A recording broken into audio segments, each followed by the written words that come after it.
প্রিয় মুক্তিকামী ছাত্র জনতা, আমরা দেখতে পাচ্ছি যে আমাদের এই অভ্যুত্থান এবং বিপ্লবের পরেই দেশে অরাজকতা নাশকতা করছে ফ্যাসিস্ট এবং তাদের দোসররা।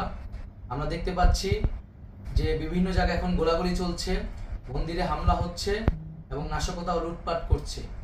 আমরা মনে করি আমাদের যে ছাত্র নাগরিকদের অভ্যুত্থান তাকে নস্যাৎ করার জন্যই পরিকল্পিতভাবে এই ধরনের ঘটনা ঘটানো হচ্ছে। আমরা মুক্তিকামী ছাত্র জনতাকে সজাগ এবং সতর্ক থাকতে আহ্বান জানাচ্ছি এবং আমাদের যে অন্তর্বর্তীকালীন সরকার, আমরা সেই সরকারের যে প্রস্তাবনা 24 ঘন্টার সময় নিয়েছিলাম, জরুরি পরিস্থিতি মোতাবেক আমরা এখনই তার একটি রূপরেখা ঘোষণা করছি।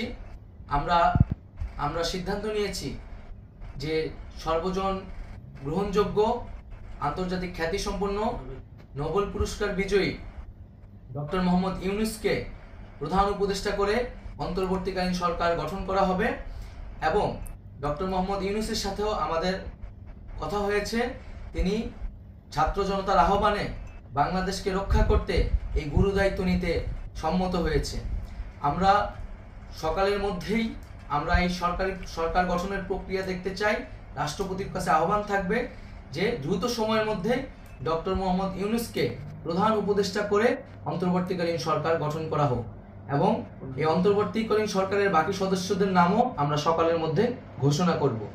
প্রিয় বন্ধুগণ, দেশে যে অরাজকতা চলছে, মানুষের জীবনের নিরাপত্তাহীনতা চলছে, সেজন্য আমরা রাষ্ট্রপতির কাছে আহ্বান জানাচ্ছি দেশে আইন শৃঙ্খলা পরিবেশ ফিরিয়ে আনার জন্য দ্রুত সময়ের মধ্যে কার্যকর ব্যবস্থা নিতে হবে এবং আইন শৃঙ্খলা বাহিনীকে সহযোগিতা করার জন্য মুক্তিকামী ছাত্র জনতাও রাজপথে থাকবে এবং অন্তর্বর্তীকালীন সরকার গঠন না হওয়া পর্যন্ত মুক্তিকামী ছাত্র জনতাকে রাজপথে থেকে তাদের যে অভ্যুত্থান, সেই অভ্যুত্থানকে রক্ষা করতে হবে।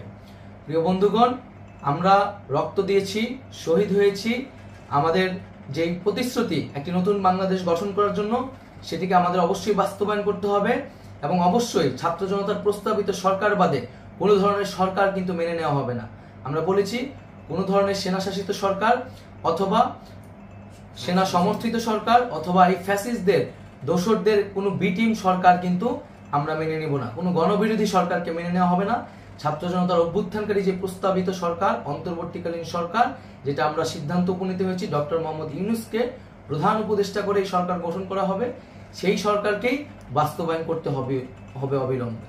আগামীকাল সকাল থেকে সকলকে আহ্বান জানাচ্ছি রাজপথে থাকার জন্য এবং আমাদের যেই সাম্প্রদায়িক সম্প্রীতি এবং রাষ্ট্রীয় সম্পদ রক্ষা কমিটির ঘোষণা হয়েছে বৈষম্যবিরোধী ছাত্র আন্দোলনের নেতৃত্বে, সকল পাড়ায় পাড়ায় এলাকায় এলাকায় সেই কমিটি পাহারায় থাকবে। আমাদের সংখ্যালঘু কমিউনিটিকে আমাদের রক্ষা করতে হবে, রাষ্ট্রীয় সম্পদ এবং এই দেশকে রক্ষা করতে হবে আমাদের।